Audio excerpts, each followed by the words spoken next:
The main reason I think that it is such an important area and is growing even more in importance is because more and more people are using self-managed superannuation funds to fund retirement income streams, pensions in retirement. So whereas not too many years ago, the majority of people or members of self-managed super funds were in accumulation phase, now very close to, or getting pretty close to 50% of all superannuation fund members are now in pension phase and using their self-managed super fund to run their pension. So knowing how it works, understanding what the rules are, being able to properly address those sort of issues for your clients is becoming more and more important.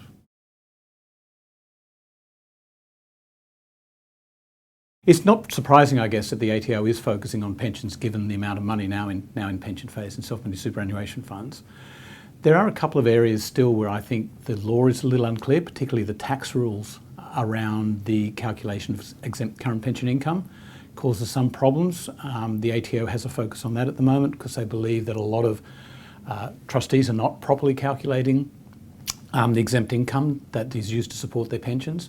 And equally, there are a number of other issues around starting and stopping pensions as well, which are not being dealt with perhaps as well as what they might be by trustees and their advisors.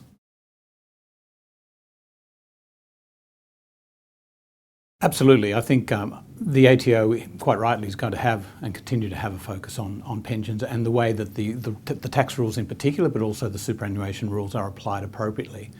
It is quite complex legislation and it is very easy to get it wrong. So I can see the ATO wanting to have a close look at this going forward for some time. So it's very, very important for advisors to SMSF clients that they get that advice right, they understand exactly what the rules are and how they operate, and advise their clients appropriately.